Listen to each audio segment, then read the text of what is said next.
what we wish to get externally must be first cultivated internally. We have to cultivate it internally first if we wish to get it externally. Straight out the lair.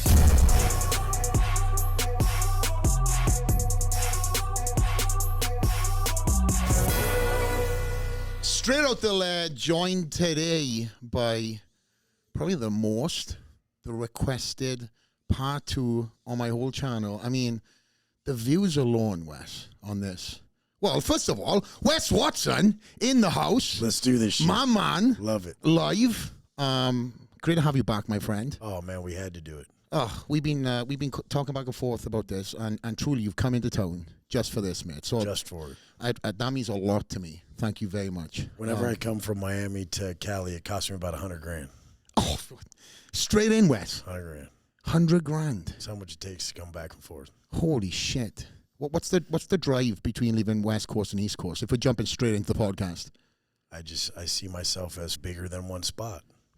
See myself as bigger than just one location. Wow. And I mean, I love to touch people. So when I land in Cali, people in Cali are like, he's back. When I'm in Miami, they're like, oh, you moved into my city. It just, even when I came to Vegas right now, I was in the store shopping, and a guy comes over. He's like, and he tells everyone in the store, this is the man. And he saw that I posted I was in the store, and he came in. And I love that. There's nothing that gives me more satisfaction than knowing that these words that we speak and the way we live and the men that we are affects people in such a positive way. Well, evidently, you walk into my gym and it's like, I know that guy. I knew everybody in there already. And that's, I've just hired, that's Eric is going to be the new GM of the Dragon's Lair. Known him since we were kids. That's wild. Yeah. Well, I mean, you definitely would gravitate towards solid people. He's a real solid guy. Yeah, I appreciate that. Well, mate, listen, we just got to talk and recap on the last podcast first. I mean, we had some incredible numbers on the episode itself, but the reels and the shorts from Instagram to TikTok. Tyus, can you pop up some of these numbers if you have them? Look at that, Wes. 30 million on some reels. 1.1 is, I think we got reels, shorts, on the episode. So, yeah, I believe that Instagram, YouTube, all these videos and this content we're putting out, these are the new books. Yeah. These are what are going to get passed on, and they're powerful to me. They're like art.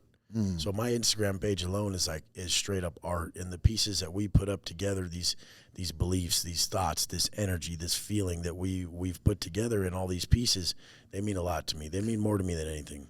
If somebody for the first time now is jumping on and may have seen you, right?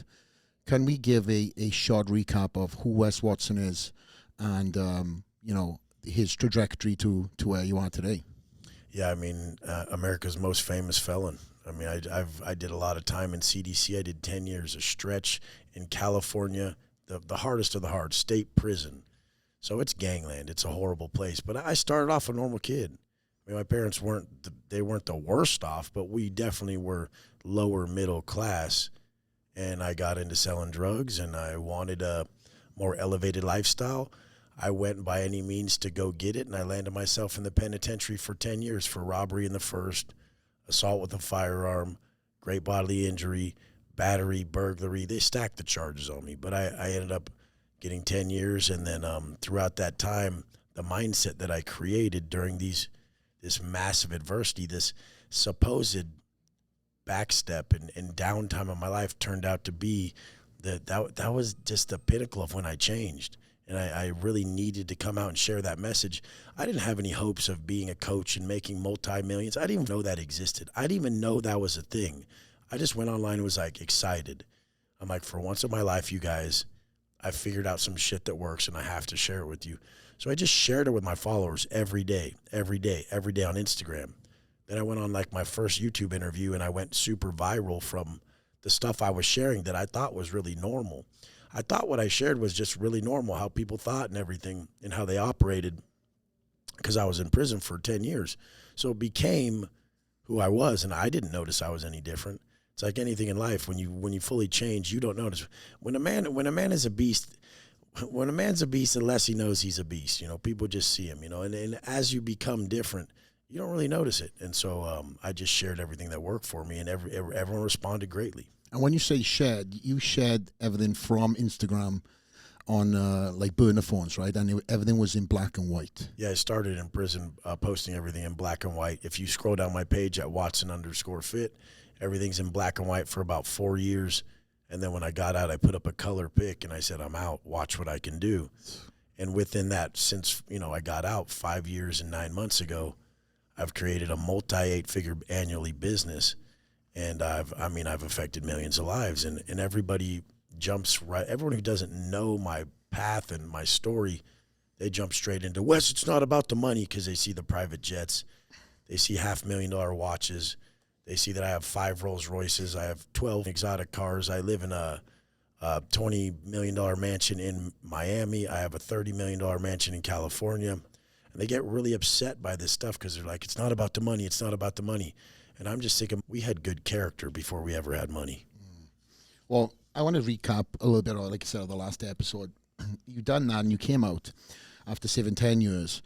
And one of the things that blew my mind was that you went straight into coaching, and that was a calling for you. And that's something that you've preached about, that you feel I have a calling in life to help people. You got out, and in the first, I think it was, they said the first month, you got out, you started moving and grooving again. You were living in your grandmother's house with your parents in a double bed, and you were making $150,000 a month. Walk into the gym. Nobody knew you were making that kind of money, but a few. And you got to $400,000, and then one day, all the money's gone because you owned restitution. Well, yeah, it was about 100. Before I got my first $100,000, I was like, oh my God, I was showing, some people like, look, I have $100,000 in my account. And then I went and I checked my account one morning and it was all gone. And then I like, my heart sank. I felt sick. I didn't know what happened. And I went into the bank and they're like, yeah, there was, they seized it. It was government owned restitution for the crime against your victim. And I was already making so much then. I recouped it in 30 days. But, I've had nothing but problems to overcome. But what the else would we be without problems? When you really have problems in your life, do you believe that's the man you want to be, the man who's never had an issue, some spoiled little bitch? Or do you want to be the man who took everything on the chin and still survived? What was the mentality, though, when you're earning that type of money, not to go back into the old lifestyle and still committed to this new true calling of yours? Oh, I just can't even believe in it. I've still only been with 5 women since I've been out of prison in 5 years and 9 months. Yeah, and I was always just looking for, everything that I ever did was to be the man that my future wife and my future children would be proud of. And I tried. I was married and I got a divorce. I've been with a few different people outwardly online and it didn't work. And I get so scrutinized by it. But what people don't really realize is I've only been with 5 women. I'm not saying I'm the best at relationships. I was in prison for 10 years and they're like 5 women. I'm like, no, before prison, a lot of women. But after prison, once I got out, once I had like a rebirth, once the old me was long gone and dead, no more drugs, no more drinking, no more bullshit, no more womanizing, nothing like that. Everyone looks for the problem in you. When you claim that you're of a higher moral character, everyone will look for the problem in you. And the thing is, anyone says about me online now, I laugh at. I'm like, that's all you got? Like, dude, I used to be the worst person imaginable. What you're saying now isn't even. It's nothing compared to what I've done. Water off a duck's back. Right? Oh my God! And the thing is, they think it would shake me. I'm like, that's all you have. There's nothing, Shit. What? Again, the fact is, when we've posted, an episode of Old and the reels and stuff, you've got a multitude of people that are impacted, and then a multitude of people that are impacted by. I don't know. Gives me the chills. I get the chills right now because it was top bodybuilders. It was normal people. It was kids. It was adults. It was grandparents. There were so many people affected by that because you have so much influence in the bodybuilding and fitness world. And all the fitness people that I've ever known were really deeply, they were troubled. They had a lot of pain in them. To be good at bodybuilding, to be good at fitness, you're fighting something all the time that is much deeper than the physique at hand. Oh, there's trauma that. Oh my God. Yeah, if we speak about the episodes that I've had here with certain athletes, anybody who's great at something is pushed by trauma. That's the nucleus. That's the center point of everything, and it's how you create trauma into triumph, right? From myself, obviously I've got my story, you've got yours, but we're not defined by that trauma. We're not defined by our past. We're moving forward, moving, with a heart back to front and on to bigger and better things. And my biggest thing is in life, I'm more motivated in life from what I've overcome than what I've done. So that problem is me being in prison for 10 years. That's a trophy on my shelf that nobody could ever take from me. I went through that time like a real man in my book. Throughout that time in my life, I was impeccable with how flawlessly I operated to keep my mind right, because there was no way out. There was no falling back. So I'm so much more validated by what I've overcome than what I've done. And people see what I've done and they think that's what I'm talking about. I'm like, the polarity between my lows and highs are everything. I mean, I know that the height of what someone will aspire to and what they'll become is determined by their low. Literally, someone's success is determined by how much they actually struggled, Yeah, you talked in the last podcast about gratitude being learned at the bottom. 100%. And you also said in the same sentence that, at the top, you can get lost. So how do you stay motivated now, knowing that you've come so far and, you've lived a life of old, and here you are looking at a new life and all these opportunities surrounded by life's luxuries, which you've also talked about not getting caught up in. But how do you stay motivated to get up every day at 2:45 in the morning? I honestly, if I don't have my process, I have nothing. So my daily process, I make a shitload every day. I can do anything I want. It does not suffice. I make about $50,000 a day in recurring revenue. I don't have to do anything to make 50 grand every day. And then I still fight for about 30 grand in new sales. That's my quota every day, that I have to make 30 grand in new sales every day. So that would be my set standard. But in all reality, how do you come back? When you have everything and you feel lost and you don't feel that purpose of life, how do you bring it back? When you have nothing and you feel lost, how do you really connect? It's always, for me, it's the workout and the diet. If I keep my diet really strict, there's a reason why all cultures fast, to speak to God, to speak to infinite intelligence, to tap in. And if I stay pretty fasted in a massive caloric deficit and I'm working really hard, that's what puts me in the place I need to be in. So I always tell people, peak physical performance and becoming the source of what you seek. So first off, me keeping my daily process very tight. And then second off, getting on calls with people, working with people elevates me. I wake up every morning just drowning in negativity, just drowning in pain, and just I have no desire to live when I wake up. I hate life when I wake up. And then I go into the first step and I enjoy it 10%. Then I get on the first call with a client and then I'm up to 30%. Then I go do a workout, my second workout, I'm at 50%. By the time I rebuild myself and I fill that account, I've stacked myself up like that, then I'm good again. But every morning I wake up and I'm like, what the f is the point? But the point is other people, so I can never give up. I operate from like my conscience. I don't listen to anybody. And what I call conscience congruency is everything. And right now, from my heart, from the source or our creator or whatever, I have one sole purpose that I feel like is going to take up a lot of my energy, and I'm going to put everything into it. And people will see over time what it is. And it's more family centered. It's more relationship centered. And it's something that my ego took me away from recently and then brought me back to. But you guys will see in these next coming weeks and months what I'm speaking about. So that you're working on something is what you're saying. Yeah, 100%. Always. I'm always so many steps ahead, like mentally, of what will prepare me to give me the motivation to keep going. Because emotional motivators are everything. I mean, I am driven deeply by emotion, and everyone else is too. But most people are crippled by it. I use it as the catalyst for success.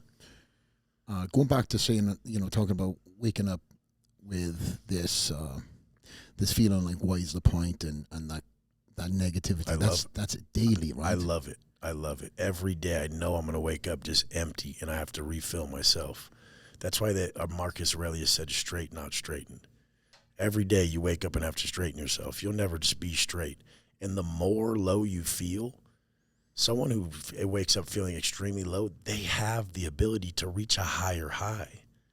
That's the law. That's the law of polarity. If you don't know massive lows, you can't know these huge, huge highs and these great feelings because you don't even know what a low feels like. Most people, they live on like an even plane of existence where they don't know high highs, they don't know low lows, and they kind of just wander through life barely doing shit. But that guy who looks himself in the mirror, and like bodybuilders are a great example because they're like, they look in the mirror and they look great, but they're like, no, I could be better like this. I ain't doing shit. That happily dissatisfied man, that who's never going to be good enough, he will always have that feeling. He needs to feel down to bring himself up. And the work is the only thing that puts him there because if you don't learn to love the work, you'll never know love at all. Yeah, man. Do you think there's ever a time in the future where Wes Watson's going to wake up at 2:45 and feel happy? I mean, I don't need to. I don't even want to. I think that would stop me. I think everyone should be more angry. I think they should be more pissed about where they're at. So you welcome it. If everyone woke up more angry about where they're at, not being able to find their purpose, not having the financial status, not having the physique, what if everyone woke up very pissed off about their physique? They would change it. I think the reason I'm going to find purpose greater than anyone is because I'm still waking up not finding it. And then I re-find it each day in the most simple things, which are the way we operate as humans, our character, our work ethic, how we speak to ourselves, how we view life, our perception of reality. And if I'm always seeking it, then that means I'm never someone who believes I've found it. I think people's biggest problem is they believe they've found happiness. So if I tell someone you're not happy or something, they would be just massively thrown off. What do you mean I am? They'd be all defensive. It's like, what if you're never even supposed to find it? It's just these are just momentary lapses of a higher frequency you and a version of you at that moment. I really don't believe I need to find anything. I'm just experiencing life as I go in a high frequency state, low frequency state, and then understanding what puts me in these states, greater or worse. To create the individual you admire, then give that person to the world. That's all I care about. Wes Watson. 100%. That's a Wes Watson quote. That's it.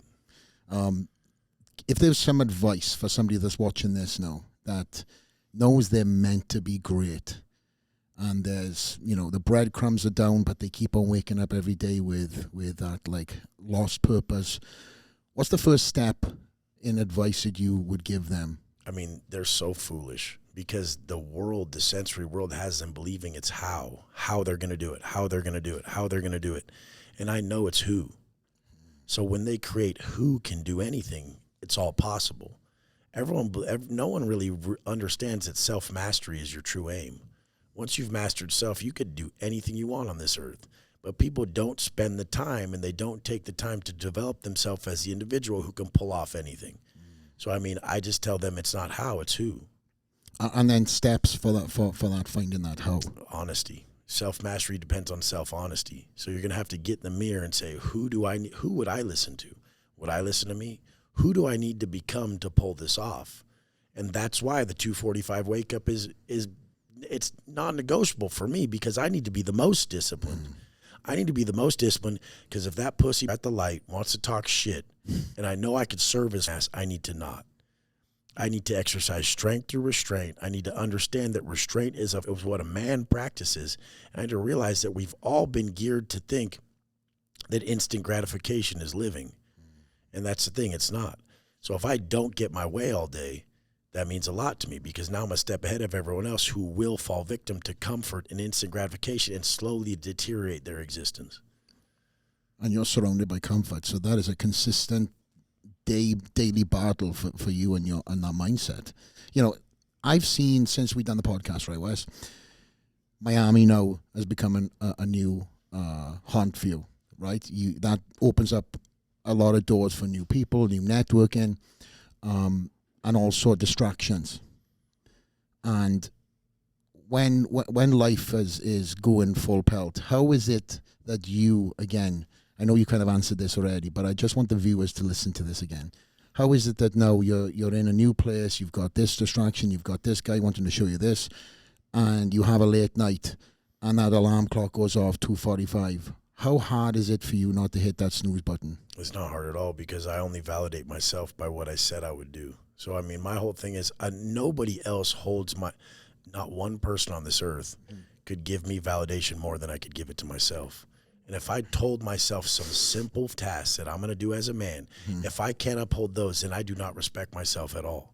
And if I don't respect myself at all, why would I expect people to respect me? Life's a mirror, it's not a window. And these people want love and respect, but they don't give it to themselves first. What we wish to get externally must be first cultivated internally. We have to cultivate it internally first if we wish to get it externally. So if you're not attracted to you, she's not going to get that. Tyus, you love getting deep into a lot of quotes, and one of the podcasts we had with Wes last time, we walked away with so many gold nuggets that I think you were kind of blown away. You hadn't had the privilege of meeting Wes up until that point, and again, you had a lot of takeaways from that last episode, right? Yeah, well, even on this one, he just gave a quote that I've never heard anybody else ever quote, which was Marcus Aurelius saying, "Straight, not straightened." I know. Nobody quotes Aurelius that because they don't know what that means, but it means you got to straighten yourself up versus letting somebody else take control and expect them to get you straightened up. I've never heard anybody else quote that. So anyways, that one hit hard for me. Yeah. For that one too, it's people believing that one day they'll just be happy. One day they'll just be content. You have to bring yourself to that high frequency daily. You'll never just be it. The thing is, I mean, positivity, without negativity, positivity doesn't exist. So stop wishing your problems away, because then everything that you're wishing for would not exist. I mean, the thing is I understand polarity, and people are like, whoa, this guy looks like he hates his life. I'm like, I'm just transparent. I'll say at this moment, I feel this way. And then at another moment, you'll see me experiencing another emotion. I'm someone living outwardly on camera, not afraid to be like everyone else and censor. The thing about conformity is everybody will love you but yourself. I will never conform. I'd rather die. Everyone will love you when you conform except yourself. Can you get into that a little bit more? Because everybody goes online and they just tell people what they want to hear. And they in life, they just tell people what they want to hear. So people are like, oh, cool, they agree with them. They're accepted. The second you go against everything and you tell someone the truth, like I say, love ain't lies.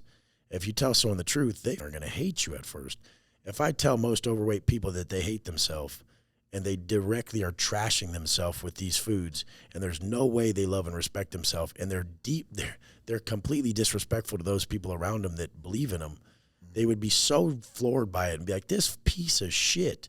They think we're egotistical because we're in shape. I think they're massively disrespectful by the way they treat themselves. And most of them will out themselves that they're the superficial ones. The second someone they know starts losing too much weight, gets a little of that death face, a little bit of that, their face starts looking a little different because they lost a lot of weight, or their body starts changing in a way they don't accept them, they would first say how the person looks. They'd be like, oh, you're losing too much weight, I don't like it, instead of, how do you feel? If someone tells you, if someone around you tells you that, like, oh, you look like you're losing too much weight, which they say to a lot of fat guys who are starting to get thin, and the guy's feeling the best he's ever felt because he's investing in himself more than he ever has. His people will come straight to him and disrespect his looks, and these people act like we're the superficial ones who want to change our looks, but they'll never ask about how you feel.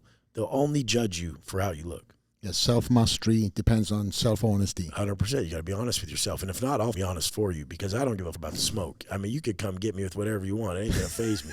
I'm going to be more pissed that I'm around a bunch of losers that I didn't try to build up. Yeah. I mean, I don't call people out. I call them up. It's way different. I've seen that.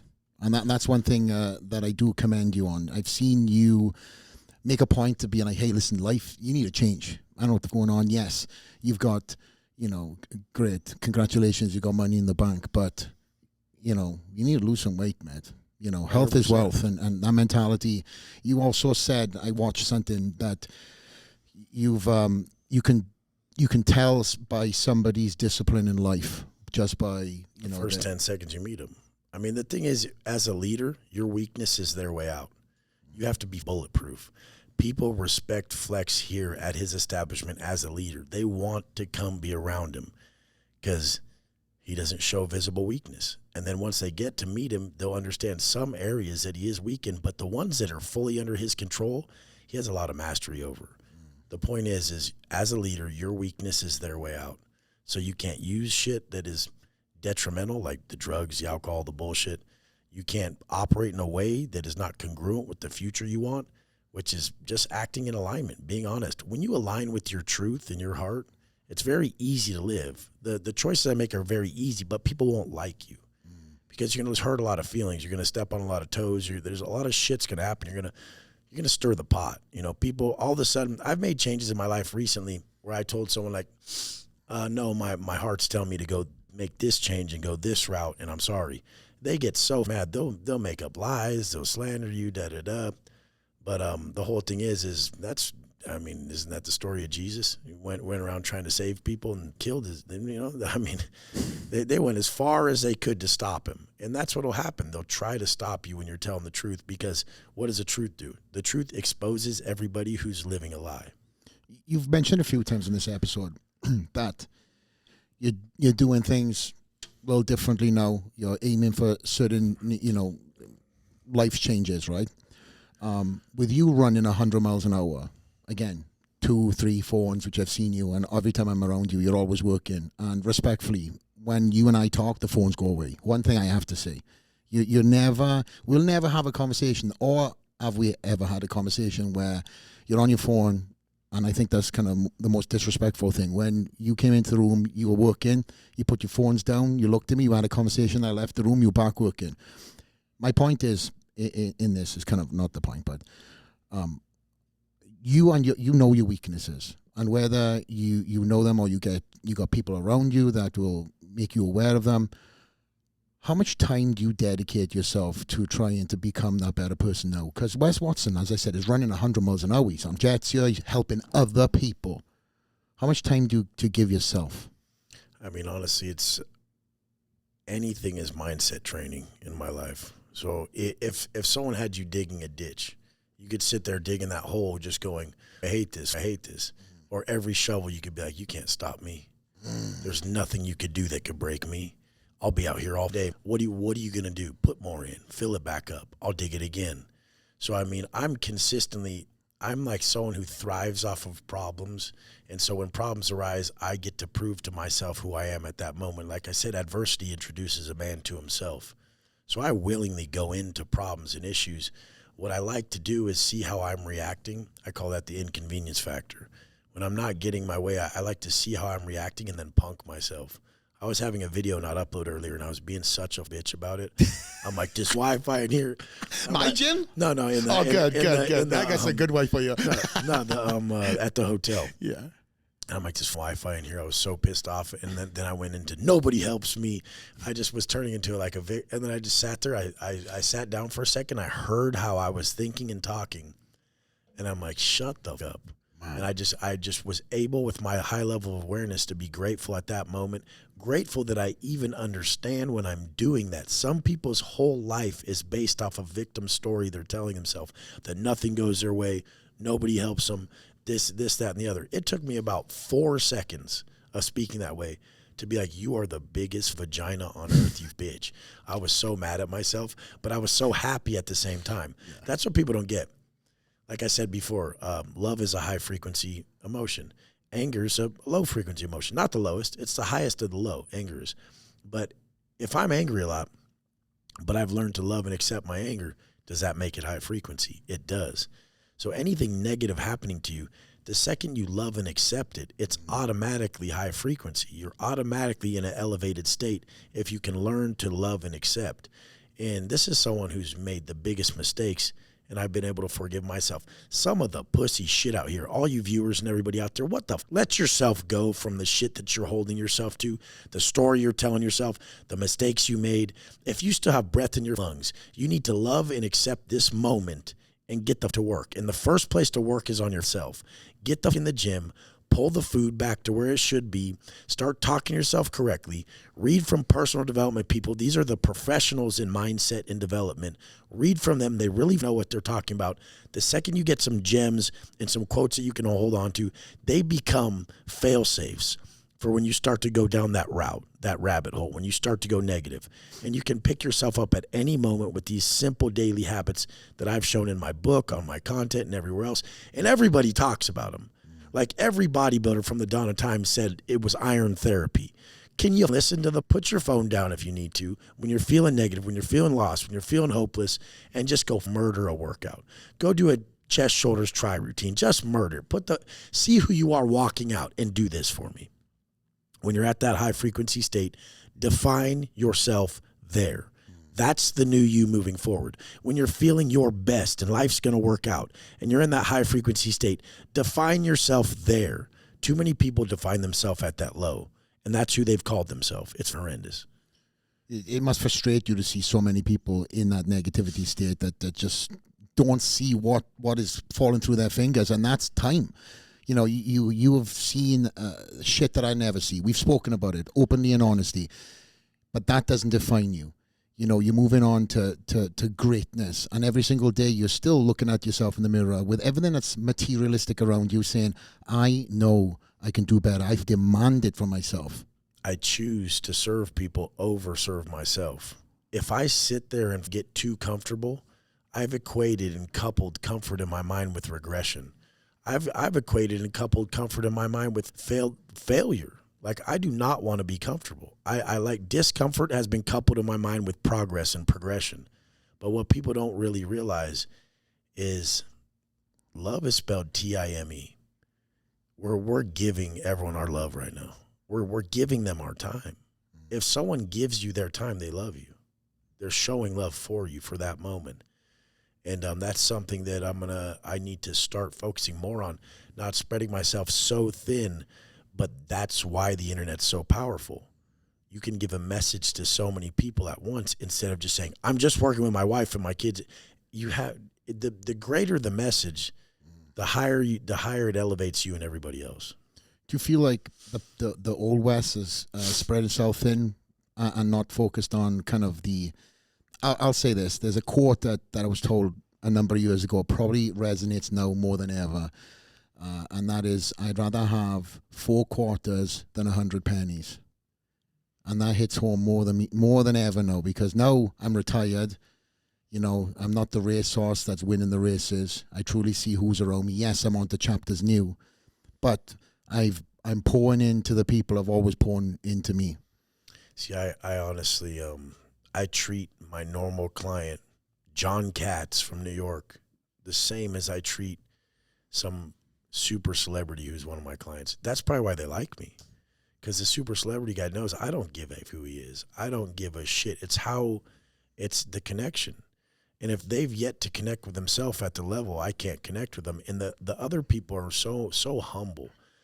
Today on a call, I'm like, you to this dude. And he's like, what? I'm like, you don't get it? You're making this so transactional. It's sickening. The biggest thing everyone should realize out there is life should be relational over transactional. And if you go after, if you're getting a coach like me or something, seek to get in and cultivate a relationship. Don't ask, what can you do for me? How are you? The guy like me does not need your 20 grand. But your life is going to be changed from the 20 grand you spend to learn how to become a coach and make millions, or to learn how to get yourself right. And then, because I have my first program where I teach people to get right. It's $299 to $2,000. I just training, macros, mindset. We get you right. We get you off the drugs, the negativity. We make you the best version of you. Once we make the best version of you, you elevate to my next program that is $3,000 to $20,000 a year. Now you go learn how to make money like I did helping others. There is nothing better than this. It's self-actualization and self-transcendence.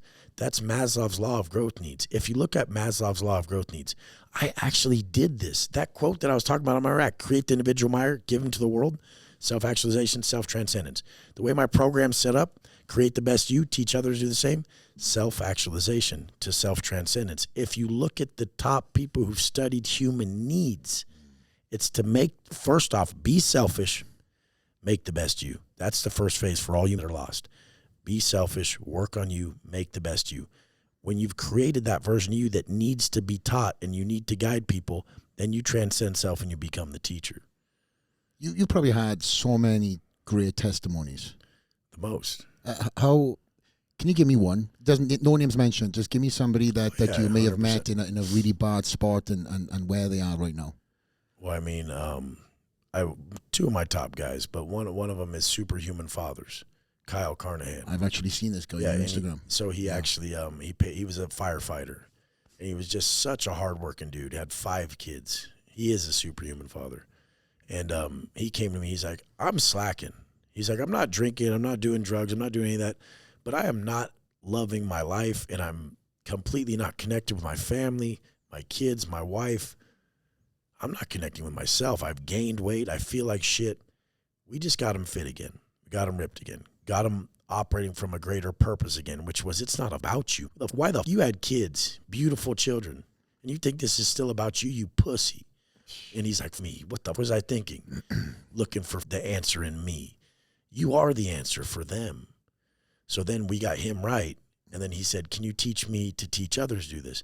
He paid me $7,500 for my 3-month program. Now he makes about $340,000 a month coaching other fathers to, and not even that, the purpose. And then his wife started Warrior Mom Fitness to where she's helping other people too. And she probably about $50,000 a month. He's doing about $350,000. They're doing about $400,000 a month. They live down the street from my mansion in a mansion when he used to be a firefighter, bro. Barely making it. Incredible. And I mean, what the else could it ever be? I have everything. I'm only free right now. I'm free when I'm building me, and I know the intention is to help others. I'm free when I'm actually helping others and giving this love, this time. I'm free now. When I'm going over numbers and this and that, I am not free. Like, I literally probably have to send out 175. I've sent out like 200,000 and things that I have to pay people after this. And that's nothing. I consistently pay out 200, 400, 600, I mean, large amounts of money all the time, but I'm bringing in a lot. So it's all relative. We were speaking about that off air without getting into the details, but it's not just about you and your one man band. No, you've got staff, you've got accountants, it doesn't matter. We got lawyers. We got accountants. I have a lawyer that talks to my lawyer. Yeah, we go. So when you have a lawyer that has to oversee your lawyers, and people are like, why do you have all these lawyers? I'm like, there's always shit. Yeah. But I mean, the thing is I have people who I talk to directly, and they get paid just to facilitate my speech to these other people. Yeah. So they know how to talk to me. They know how to change the lingo from this person. The person coming in with this just massively negative way of viewing something when it's not, and he says it to me correctly. But yeah, we have a lot of shit like that going on. That's just what happens when you get to a certain level. Mm-hmm. When you get to a certain level, you better have that protection. I mean, but that is an undertaking in itself, right? So for you to just be the guy that you are for everybody else, and then hear everything that you don't want to hear, like the negativity that comes along, even, which another topic I want to talk about is, the hate that you get online and how you receive that. And it's very interesting to me what you said before we went live, because I just brought it up, not expecting us to go into that topic, but, you have as much love as you have. You also get, people who, whether they know you or not, will hear a sentence and spin it into something. They'll take a story and put it in as truths, or create something fabricated and put it out there. So how do you deal with that too? I mean, I consider the source. So it's never someone above you that's hating on you. So I consider the source first off. And then I really just understand that people hate on what they gave up on. And they're hating on directly the area which they gave up on in their life. It's a mirror. They're looking at your life and hating on that area where they quit, where they failed. It really has to do with them. So it really points. I love hate on social media. Want to know why? Because it tells me when I'm low frequency. If I'm sitting there getting triggered by comments, it's because I'm at a low frequency enough state to vibrate with that negativity.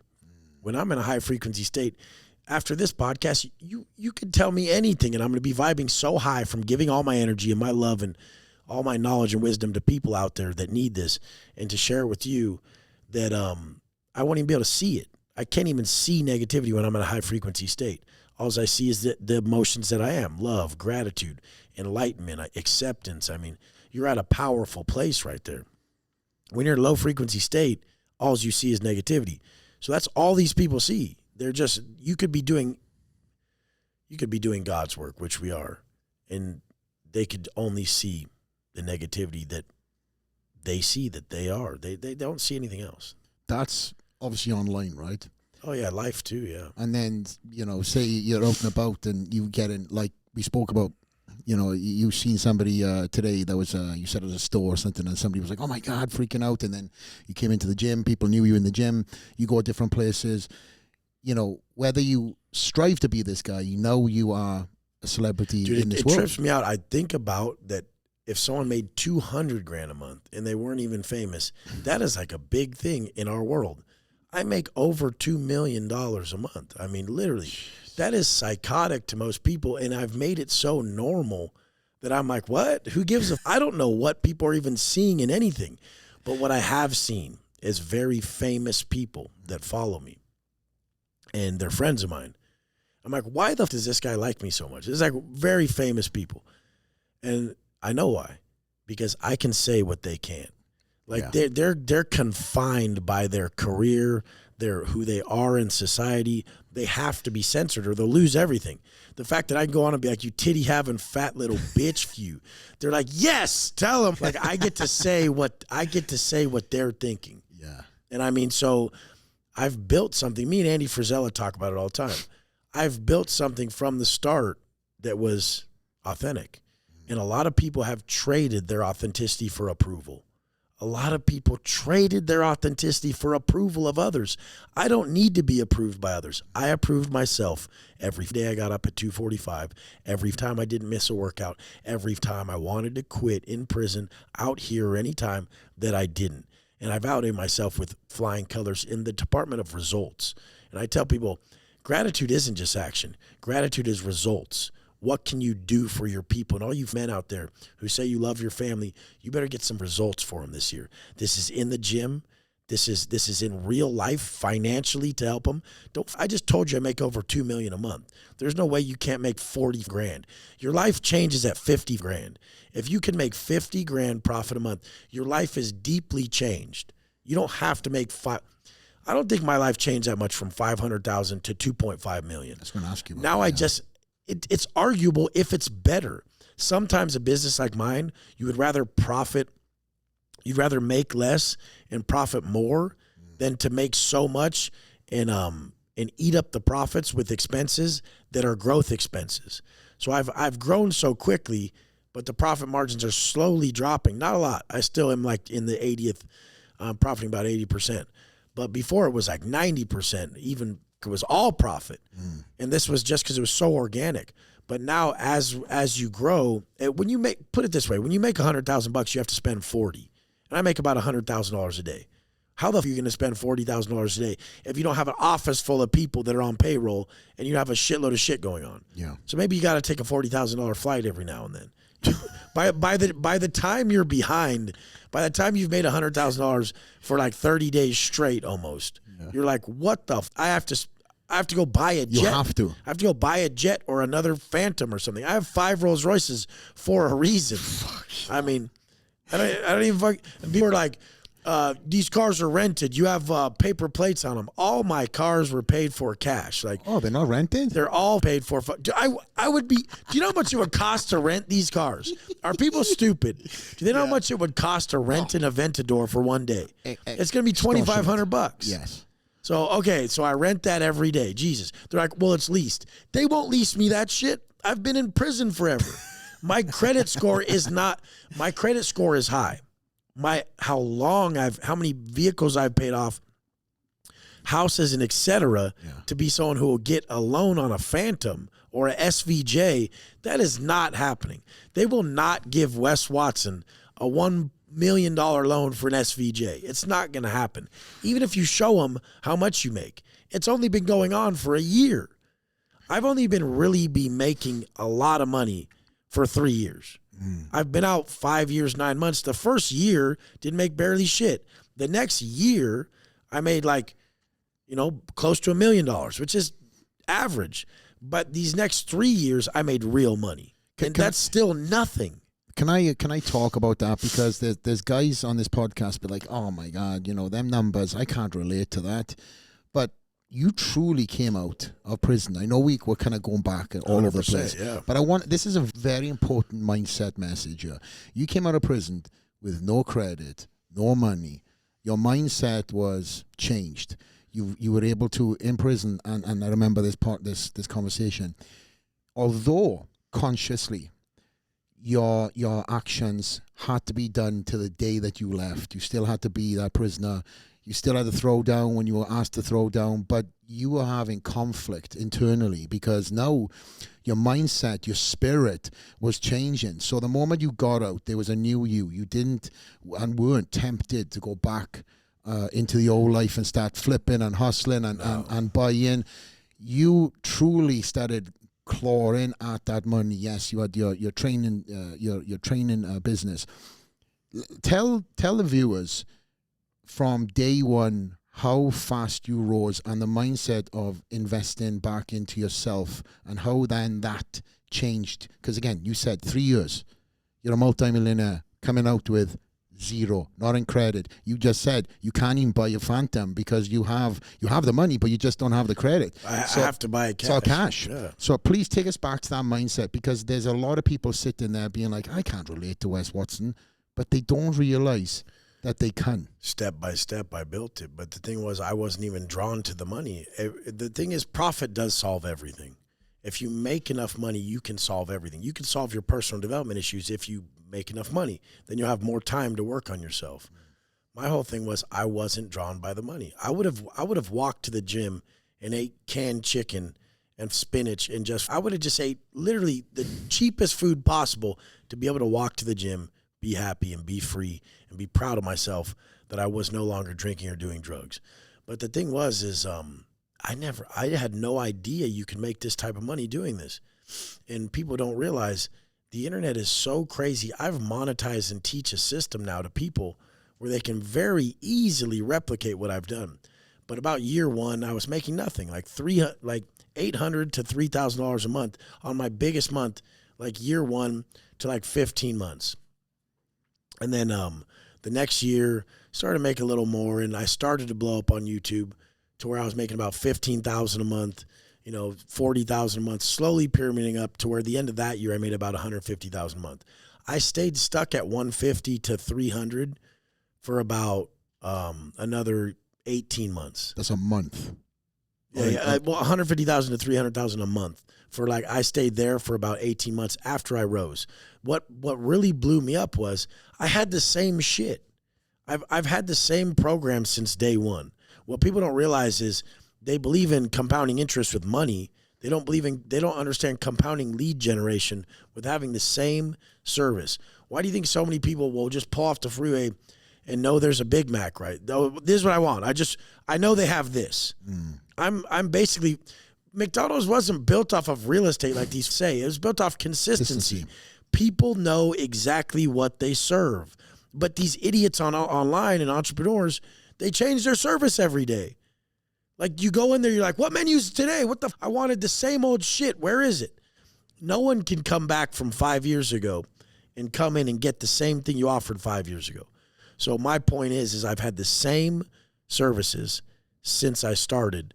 So the leads have compounded where every day someone signs up from 3 years ago, 4 years ago.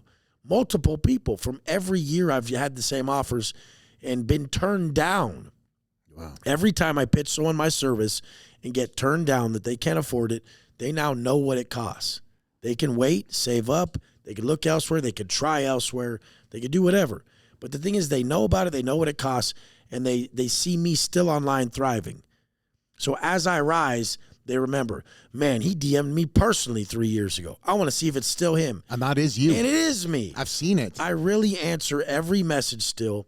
I've never traded my authenticity for approval of these entrepreneurs guys. These entrepreneur guys are like, get a sales team. I'm like, why? So I can make as little as you do? They're like, do this. I'm like, why? So I can make less money? They don't realize when you try to tell Wes Watson to do it your way, you better be beating him, and you're not. These guys in my space, they tried to tell me this is a better way. I'm like, I make more money than you. Why would you try to tell me it's better to do it your way? What you're trying to say is that would probably add to what you're doing, and that may be right. But you need to focus on organic relationships. I have cultivated so many relationships online. I will be rich for life because I've done stuff front end. I've brought front end value to so many people online that they love me because I've saved them. I was there when they were struggling. Most people weren't. Their closest people weren't. I was there. And the reason I was there is because I'm there. I'm still back in prison in my heart. I'm still always in pain. And why am I still always in pain? Because that's my purpose. My purpose is to show people that pain is the prerequisite to their purpose and overcoming of it. The overcoming of what is just burnt. It's so hard to tell a fat person that they were given that pain of being fat to then get in good shape and be able to convey the message from their eyes to another human that they know how you feel and you must listen to them. And that's what they don't get. You have these fat parents making fat kids, and they literally don't realize they passed on their greatest source of pain to those they supposedly love the most. It's so horrendous. Like, you know, being fat ruined your life, and you just made your kid fat. You piece of shit. You. Like, literally, you're a horrible person. It should be child abuse, asshole. But this is the thing. It's so crazy. They're literally making their kids fat, and being fat is ruin their life. They can't even put on a shirt they like without being like, oh my God, I look like shit. I hate myself. And they just made their kid fat.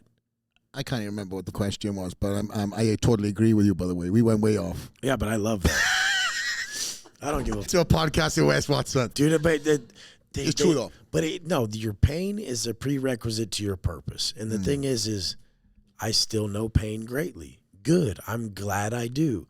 I'm not jaded enough to believe I'll never have pain again in my life. You truly believe that... I need it. You need it. We need it. The greatest thing I could ever teach you is to resonate in your pain, is to sit there and really face it. Well, let me ask you this then. Have you ever thought about not being in pain and what that life could teach you? I don't need it. I mean, the thing is, does pain even exist if you accept it? There's no pain to me. There's just a moment of teaching. Like, wisdom is pain overcome. So I'm consistently growing at a rate they never could. I believe they have pain. They're just oblivious of it. Like, ignorance is bliss at that point. They think they're not in pain, and they're walking by you with crazy tits that would make us feel like shit. Like a dude walking by you, no, I'm totally cool. No, ignorance is bliss at that moment.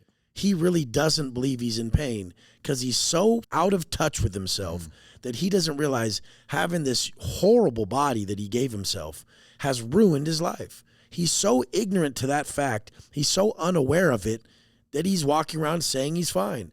And me and Flex care more about ourselves than that. We're like, dude, if I had your body, I would hide. I wouldn't even live that way for 1 second. What the matter with you? You're not in pain having that as your physique. You're not in pain showing that to your children. Whatever that shit is that you've created over the last 10 years. You moron. And your kids are sitting there like looking up to people like Flex like he's a superhero. Like people like him don't exist. When like everybody I know has bicep veins, they're jacked as, they don't look like Flex, but to normal people, if you're somewhat jacked, they think we all look the same if we're like wearing a shirt. They're like, yeah, he looks the same. I'm like, yeah, right, that fool's got straight veins in his tricep. He's crazy as swole compared to me. But to a normal person, they're like, the guy's just swole. Yeah. You know? They don't know the difference. They're so oblivious. There's a question online for you specifically that they're asking, have you ever dealt with any relapses, whether that be a relapse in drugs or anything like that? Any relapse whatsoever? No, I literally don't. People call it a disease. They call it this. They call it that. Yeah, that it's a choice. People are like, I'm fighting my demons. You're paying the repercussions of your actions. Grow the up. When I realized I was destroying my life with drugs and alcohol, I decided to call myself a bitch not call myself an addict who needs to go talk to Tim and Tommy, a bunch of losers in an AA meeting. I need to look in the mirror and say, Wes, you're a bitch, you pussy. Stop doing this shit, idiot. And the whole thing is what people need, they need to program their mind correctly. It's called conscious autosuggestion. There's a main thing in your life that needs to change. Conscious autosuggestion's the way. You have to tell yourself all day, the test is coming. The test is coming. If I fail, I'm a bitch. If I fail, I'm a bitch. The test is coming. The test is coming. If I fail, I'm a bitch. I'm a bitch. I'm a bitch. It has to be way simple. Conscious autosuggestion is the most simple form of reprogramming your mind. And I did it in a prison cell by looking in a scuffed up ass, shitty ass mirror that you can't even see your own face in and being like, if you keep relapsing, you're a bitch. Look at you. You're crying. You got yourself all high and all drunk and you got yourself all beat up and you're crying. You pussy. You think you're a man? Like these men out here who think they're men, who get all drunk and act like grab-ass little broads, you're lame as shit. I'll pull up in a Phantom, get out jacked, and just stroll up like what? Your kids are going to look at me like, who is this? This guy's amazing. He's not my stupid, lame dad right there. Like, be great. What the f, you guys? Be so immaculate with your perception of self that you have to be.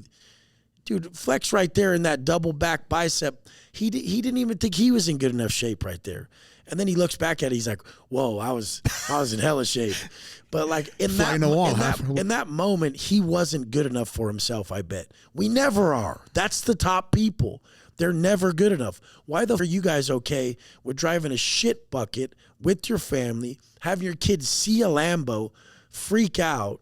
Whenever kids see dope cars, they're like, oh my God, like, whoa, they're so truthful. Kids are real truthful. They'll just see a dope car and it makes them feel a certain way. Mm-hmm. And when adults see a certain car, it makes them feel a certain way.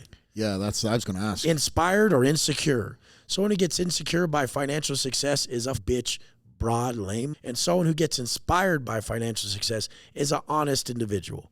Because the person who's smart enough could say, well, I don't want to necessarily have 5 Rolls Royces, but I want enough money to be able to take my family on good trips and be able to not stress about bills and shit. So, I mean, that person's just aware enough. He doesn't need to hate on your choice of the money. He needs to just say, how do I make that money? I'm going to apply it my own way. I'm going to save all the dogs. Well, that's actually what one of my homies does. He made so much money as like helping dogs and stuff like that and gambling and all this shit that he's like super successful. But in the end of who the guy is, if you didn't like him or not, you'd see the dude's very giving. And the thing is that's what we're doing here. We care so much about people thriving that we're giving our time, we're giving our lives. I've given my life to this. I've given myself a life sentence of servitude.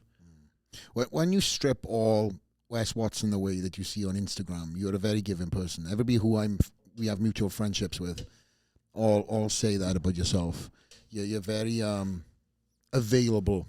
Then I told you, love is spelled Time. Find a top person who's got time for you. They have no time for you. None. I've texted you, actually, just for the viewers know. It's like he doesn't wake up at 2:45. How many times have I texted you? He texts me all the time, right? When he's up at 4, he's like, what's up? Boom, boom. I'm already up grinding. You've already up. Bro, what's up? I've only been up for an hour and 15 minutes. Why you? Nobody could get me. I'm always up. I've tried and I've tested, and you've tested and passed many times. This is not just like a one and done thing. See, they get all mad because they're like, but to induce proper hypertrophy, you have to be in REM state and need all this sleep. I don't need that much sleep. What the? You want me to force it? Yeah. So how much sleep do you have, Wes? Because that's probably a question that's going to be asked after this podcast. I basically get like 4 or 5 hours. Sometimes none. Sometimes I don't sleep. You don't? Sometimes I do not sleep. Wow.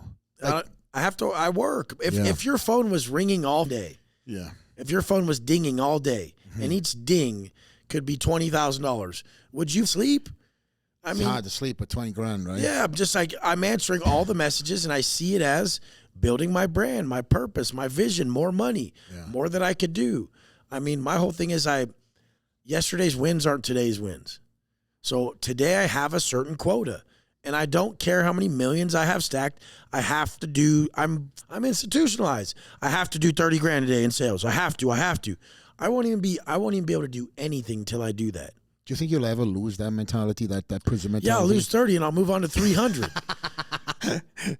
Yeah, you were saying that podcast was it's always a competition for you, and you waking up, you still have that mentality of always first. First in the chow line, first, right? And that mentality has come straight from is the biggest GP. thing. Yeah, I mean, the way you show who you are in prison is by your program, by the way you show up each day. So every day I was always up first reading. I was always first in every movement before we left the door. I was just always first in the areas that we all competed in. Like, let's see who's who. And if someone tried to beat me, I knew they were only going to do it for a few days before they tired and they went back to, but everybody else isn't doing it. I'm not everyone else. I'm going to do it. Yeah. That's what people don't get about social media. They try to make posts that other people will like. I do what the and I set it in stone, and then people gravitate around that.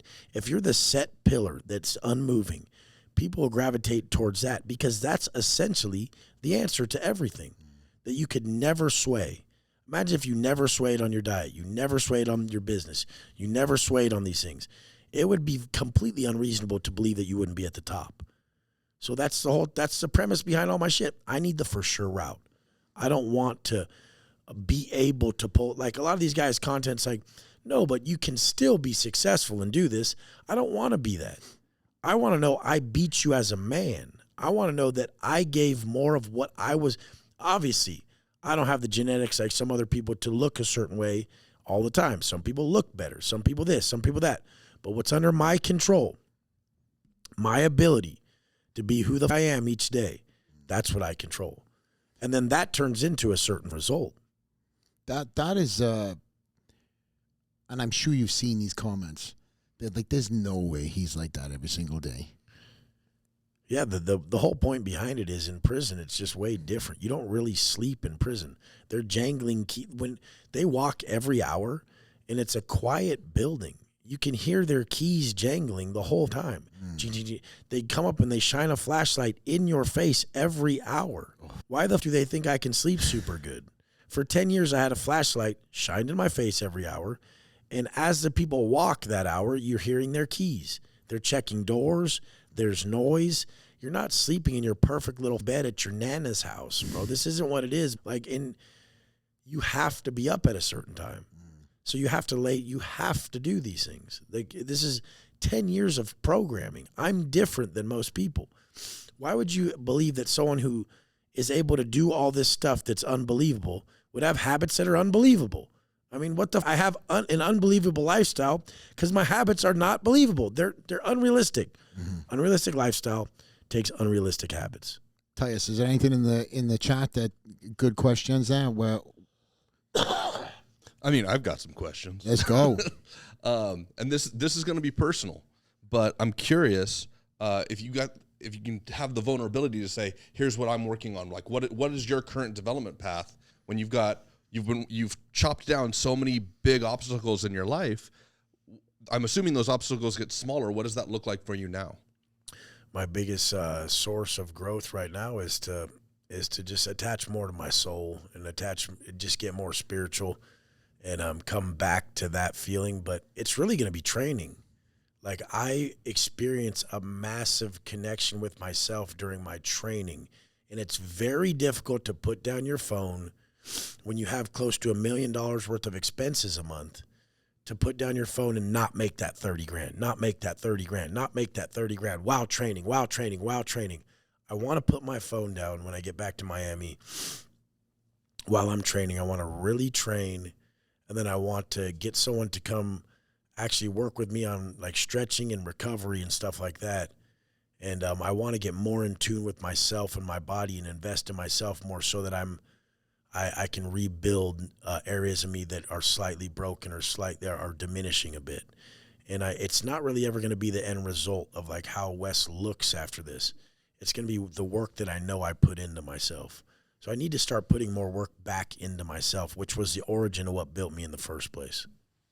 You mentioned earlier that you called it frequency, but a lot of people might think of it as like being in a good mood or a bad mood or whatever the case may be. But let's say somebody is at a low frequency based off that definition. How do you change that frequency in somebody? Oh, you got to understand what makes you vibe high. I've never seen someone leave the gym in a bad attitude. Have you ever really seen someone crush a crazy workout and be like, this is my life? I've never seen it. Wow. If we did blood oxidation levels alone will bring you into a certain mood. You can't wake up laughing. You can't wake up smiling. It doesn't happen. There's not enough oxygen in the blood. So if we went and did a really high intensity like HIIT training, or we were just doing arms back and forth with push-ups and we're really breathing heavy, or if we did something like, that's why burpees work so well to elevating, because you're getting so much blood flow and you're just breathing super heavy. I mean, the whole thing, even Gary Brecka says that he does on a plane flight where he feels like he's like, I'm losing my mood, I don't feel so good. He'll go in the lavatory, the bathroom, and he'll do 100 air squats and breathe really heavy while he's doing them. And that'll elevate his mood. I mean, there's a reason why, like I said, it's always going to be the peak. During peak physical performance, no negative state cannot coexist. No negative internal state cannot coexist during peak physical performance. So that's always going to be the way to elevate yourself. But everybody's an asshole. When I go speak to big events and large groups of people, I can feel the consensus of the crowd, and they're wanting the money without being physically fit. They're wanting the mindset change without being physically fit. There's just some block there. And what we all know, everybody knows this, where the most of your growth will come from the area that you're avoiding. So whatever you're avoiding is where the most, if for you that's dropping the alcohol, then it'll come from there. Even if you're the most in shape, if you're avoiding getting rid of your negative vices, your most growth will come from there. So it doesn't have to be the other way around, but just for the most part, normal people are neglecting their physical shape, their aesthetic look, and they're neglecting physical fitness and exercise. So when I talk to a group of people and I'm talking about money and then I bring it back to fitness, I feel that whole room, 1,000 people at this last event I was at, you can feel the whole room constrict a bit. They're like, they like want every answer but the fitness. They want every answer except that. Why? Because it's just, they've correlated, they've defined it in their mind as uncomfortable. There is nothing more comfortable in my life than hitting buys and tries with some good carbs in right before. I mean, something I like to eat, whatever. I'll eat a pastry or something, and just to get that mega pump. I used to see, what's his name, Mountain Dog. He would have like an insulin bomb. You know, he would have a straight some blueberry croissant or I don't know, some crazy shit. He would just go massacre, get a big old pump. But you know, when you have that sugary carb before like an arm routine, or you have a muffin before like legs or something, and the veins are popping out and your shit's pressed against the skin and you're already lean. If you're not lean, this isn't going to work. You're just going to be a fat. You know, everybody's just going to. Told me to have 6 donuts. When I got out of prison, if you look at my first videos of out of prison, I was 265 and yoked. You were big. But I was still missing the real meat and potatoes, the thick back. My VMO never really grew. I didn't put enough time into it. I'm kind of genetically hindered in a few muscle groups, which everyone is. But there were some areas I didn't put the years in to grow essentially how I wanted to. But my arms and my quads, like my vastus lateralis, my outer quad, and my bis and tris, and like my upper chest veins and my shoulders, man, when I would go eat, like I would deplete my carbs for, you know, a few days before, not fully, but then right before I'd go hit arms and I would go pump shoulders and arms, I would have like 6 donuts. Really? That's in the parking lot. That's the secret, huh? Like 6. No, it's stupid as shit, but people do that off season just to get a big pump, and you're not dieting. You're gonna build up again. But I always did cuts and reverses. So I always dieted like a bodybuilder. I trained like a bodybuilder. But I never ever thought about doing shows or anything because it just wasn't my thing.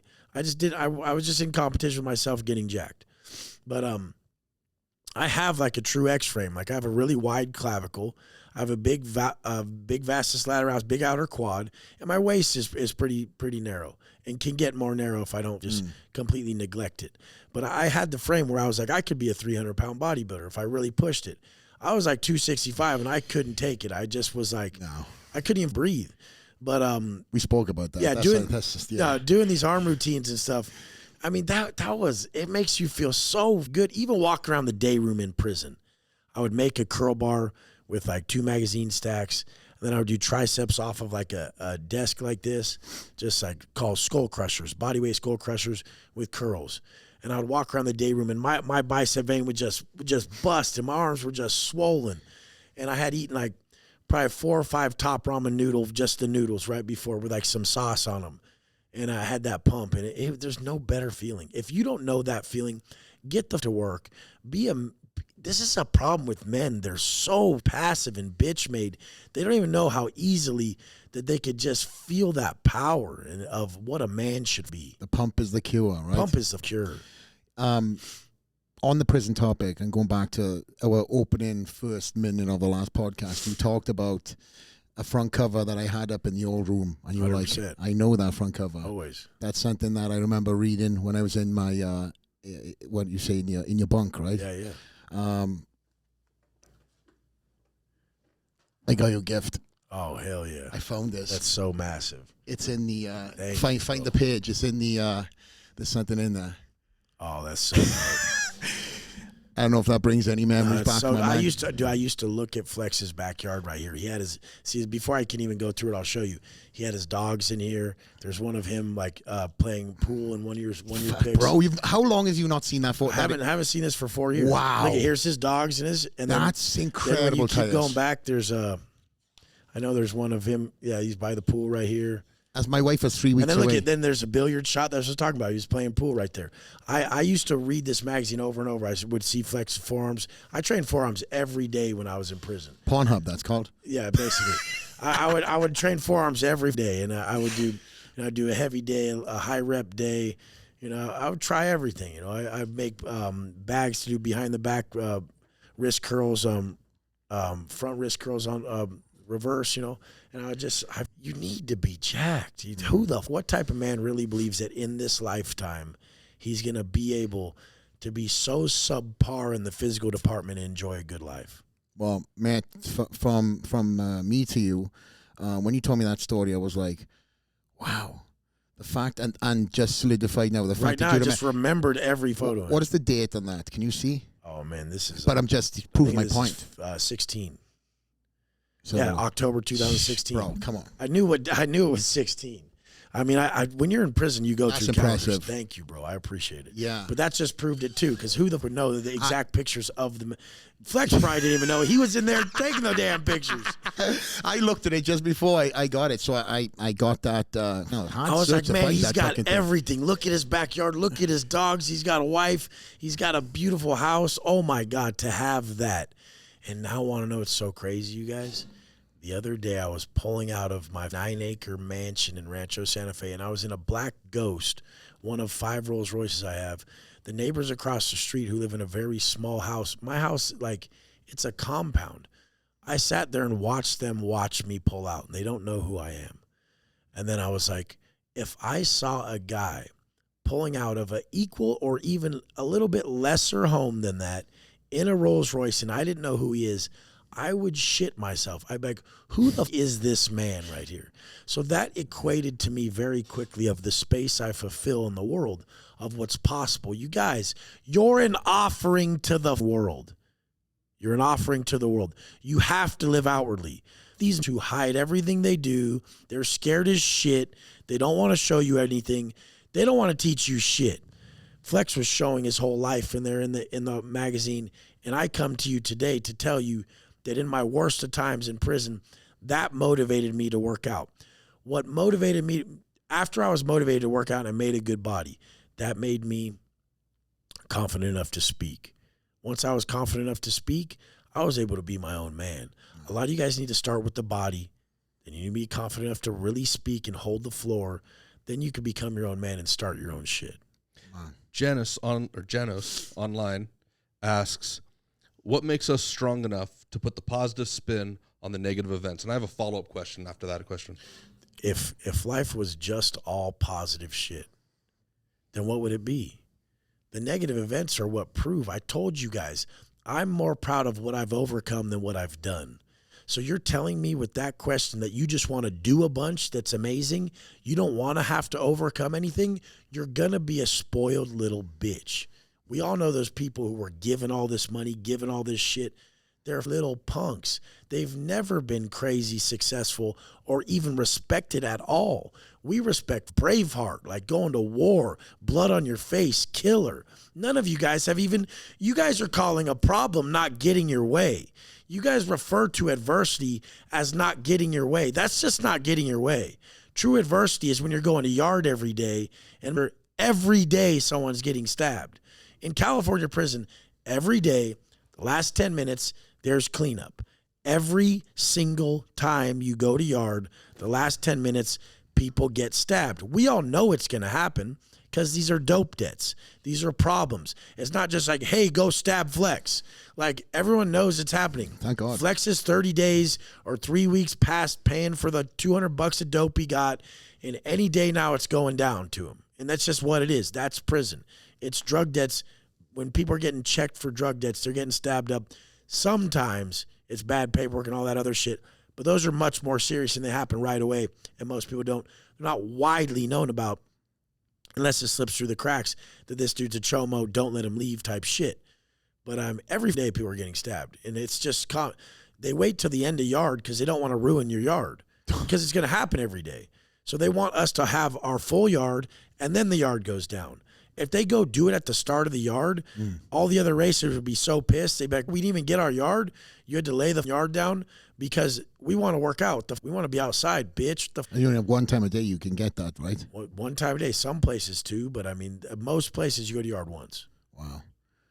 Titus, what was the follow-up? Yeah, so as your profile has grown, obviously so has your audience base, and while there's definitely there's a bunch of love in this chat, there's gratitude, you're motivating people to go to the gym, but there's also hate out there, and I'm curious how you manage that hate. Do you ignore the haters, or do you use it as a consensus to figure out what feedback is? It's laughable. I mean, what people are they talk about stuff they've never even done. Like, people are like, oh, those cars are rentals. You just said that I'm balling that means I pay 20 grand a day to rent my cars. Thank you. I must be crazy, way more rich than I'm saying. Like, these are people who are so undereducated. Like, one of these idiots said, yeah, Wes Watson scams people when he launders his money through his cars. How the would that work? How does anyone get scammed online nowadays? You tell me. How is it possible when you pay with a credit card, and if someone wants to, they can just dispute the charge? These people are liars. Nobody has ever been scammed online unless they're so stupid and so undereducated that they don't just dispute the charge from the scam. They may have gotten scammed when they didn't do the workout that you supplied them and the diet you supplied them, but they scammed their mother selves. Like, that's the whole point. Oh, he didn't deliver. What? He didn't powder your nuts? That guy got ripped. What the matter with you, bitch? That's the thing. But nobody can get scammed online. People just dispute the charge and they get the money back.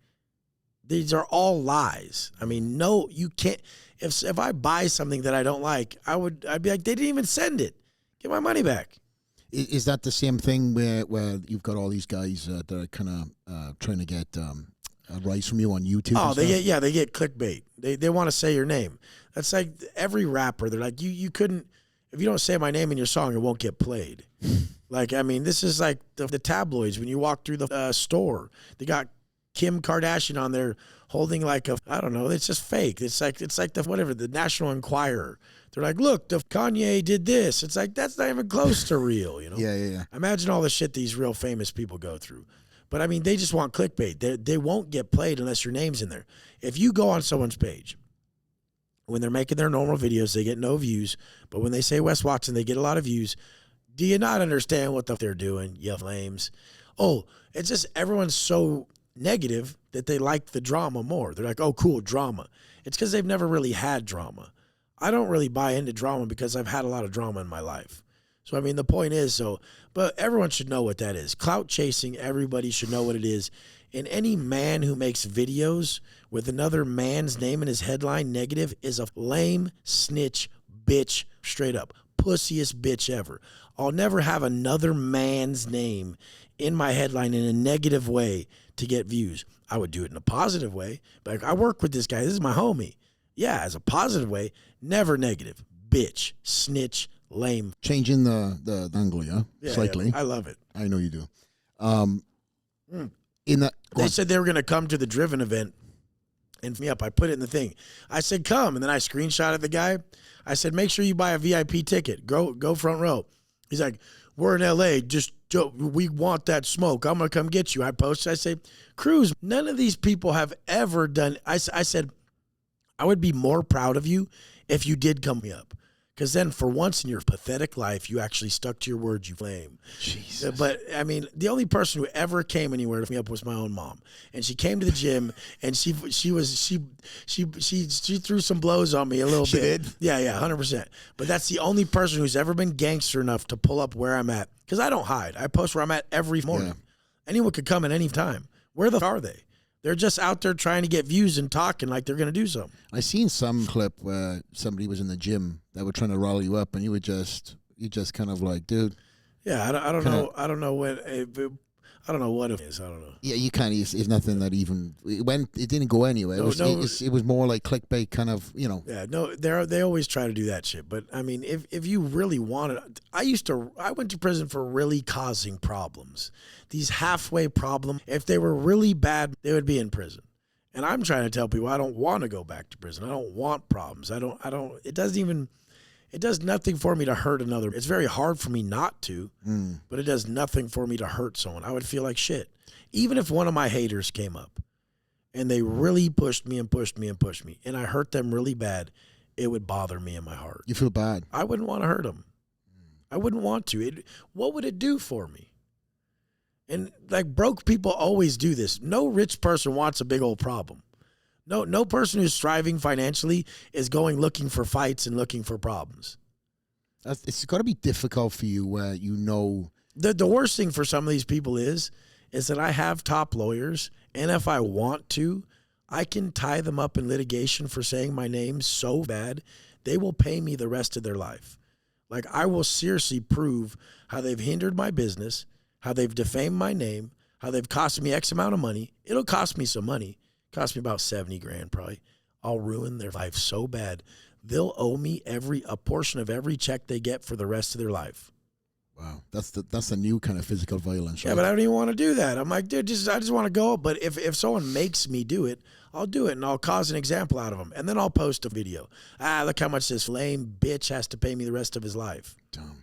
Stupid. Well, the lifestyle obviously brings and generates a lot of hate, and that's one of the reasons why. Oh, money triggers people so bad. I love it. I love showing lots of money because it triggers people so bad. Guess what, haters? This watch was $310,000. It was a deal. It's really worth $500. The only other person I seen have it is LeBron James. How you feel about that? Richard Mill, right? Yeah. Richard Mill. Richard. How do you feel about that? Some bum who got out of prison 5 years and 9 months ago with a $500,000 watch. If you haven't even cracked your first million, shut the f up and go make some money. It's 2023. $1 million is pocket change. Well, before we land the plane, I do want to say, since again you were on the last podcast, you've now living after here you go back to Miami. I think it was 2 weeks ago you were on the Lamborghini yacht. I don't know if that's yours or it's a friend of yours. That's my buddy. Yeah, but nonetheless. There's only two. They offered me the one in Miami that just touched down, and it was like $1 million down, $20,000 a month. I just don't have the time to set it all up. I'd have to get a boat dock. I'd do all this. I don't have time to do that right now. I'm getting a jet before I get a yacht. You're spending a fortune flying, $100,000 to come from east to west? Yeah, I spend about $300,000 a month. If I'm traveling a lot, I spend about $300,000 that month traveling, and that's relative. Imagine if someone made $20,000 a month. Like, imagine if someone made $25,000, and on a big month of them traveling, they spent $3,000, right? Yeah. Well, someone who makes $2.5 million on a big month traveling, they spend $300,000. It's apples and oranges. It's all a matter of like your situation and perspective. Like you said, it's relevance, right? It's all relevant. A travel budget has to match a travel budget. When a company gets too big, it needs jets. I just saw what's his name? Ralph Lauren's jet. The company Restoration Hardware, their jet. I see these custom jets that some of these top people make. Oh, these people are on a whole different plane of existence. Like, I mean, G700s, G550s, G650s, fully done up. I mean, the 700 starts at $70 million. How many months, years you feel you're off that, Wes? I'll be playing by the middle of next year. That's the goal. Yeah, but it'll be like 5 to 7 million, and I'll split it. And I'll go half on someone, and then they'll be like, "It's rented." I'm like, "It's leased." I mean, but that's the thing with the jet. You could write off the whole jet. I mean, the yacht would actually be smart. I could put $1 million down, pay $1 million, 20,000. So I could pay the first month payment of 20 grand. I could put $1 million down, and I could write off 4.5 million. So that's the thing, right? Because obviously I'm in that world as well, right? We've got a lot of mutual friends, but this is a business endeavor. This is not like you, hey, flexing on a jet. That you are actually making money from the jet, leasing it out on the dead legs or whatever. You know, again, with the cars, a little bit of a different thing, but with the jets and everything else, you got a revenue stream from that when you're not using it. A lot of one of our homies, he has a jet, and he's like, they're not bringing me as much as they said on the chartering. So it's still up in the air, but I would still pay a lot less. Even if I didn't charter it, it'd be about $50,000 a month to maintain the jet. And then depending on how much I fly, and then when you fly, you'd be still paying about $2,500 to $3,000 an hour on like a super mid Challenger 300 or a 604 or something like that. It's a heavy. Kind of landing the plane, because I know you've got to get out of here, my man, and I really appreciate you getting in here today and going live with us. What is coming up for you? I know you've been doing a lot of masterminds, and you've opened up your house for a lot of these guys to come in, which is very commendable. That's what people don't understand. It's like when you sign up for my program, any of you guys out there who are planning on signing up or sign up, make sure you make it relational. Become friends with me. Talk to me as if I'm your boy. I answer every message. When you're on the call with me, make it relational. Don't make it transactional. I can do anything for anybody out there. I can get anybody into a lot of things. I can teach them a lot. When people are in town and they're like my elite clients, they're like, I'm in town. We go do a workout. I make an edit for us. It goes up on my page. I don't know top people who are just sharing their platform and stuff like that with their clients. But that's what I care about. I care about them getting the feeling of what I have. Yeah, and seeing it through their own eyes and 100%. Feeling that they can achieve this. 2 last questions, and I think we're good to go, my man. What is the most important thing right now in your life? Relationships. So right now, just the relationships I have with the people that are close to me. Like you said, 4 quarters. There's a few very close people to me that I need to give a lot of attention to, a lot of my resources to, and I have to spend a lot of time building them up. You've said that pretty consistently throughout through this podcast, and that's something I've worked on too, especially since retiring. Because you have to. If you just let them fall to the wayside, they're going to take you down with them, and if you don't bring them up with you, they're going to resent you. Well, the biggest thing I noticed, as I said earlier too, is when I retired, I realized who was there and who wasn't. Exactly. And it wasn't even a test; it was just proof. Yeah, it just happens. Yeah. Exposes. And then the last question, these are actually from the fans. This is the last one. Tell me one thing that has changed in your life in the last year or since the last podcast. What's changed in my life? I've become a lot more at peace by myself. I thought going to Miami, the experiences were going to be so new and so grand, and I'm going to be back to enjoying pulling up to a restaurant, hopping out of my car, enjoying the restaurant, this and that. No matter where I'm at, if I'm with my boys or if I'm with the people I care about, I enjoy it. So it just showed me it doesn't matter where I'm at. I thought that I was under that impression that a new environment would cause like a new stimulus and I would feel differently about it. But no matter where I'm at, I love it. So wherever you go, wherever you are, that's where you're at. And that's just the biggest thing is when you're okay with you, you're good. I spend a lot of time alone and I love it. I don't even, by the end of my day working with so many people and on so many people, I don't even want to be around anyone. So I'm like, oh yes, can I just have this steak right here by myself? You know? I know that feeling. And then people at the restaurant always come up, they're like, oh, I love you, bro. And you're like, hell yeah. Well, just to say the back end of something you mentioned, following, looking for something in a different state or another place. Home is where the heart is, right? 100%. So if that heart is beating and you're content in where you're at in life, then you're at home. I was more content in prison than a lot of these days that you thought were the most amazing days for me, you know. Really? Yeah, 100%. Because I stayed elevated. I wouldn't let myself hit a low. When you get comfortable out here, you'll let yourself get down, and then you'll be like, okay, something's got to force me to get back up. I don't do that no more. Now I just I can accept any state and just really, really monitor it. It doesn't bother me. I spend a lot of time alone, and people always talk shit or something. They'll be like, big old house like that, and you're still just alone. And I'm like, yeah, but I just looked at your relationship, and you settled, bitch. There's no way you like that shit.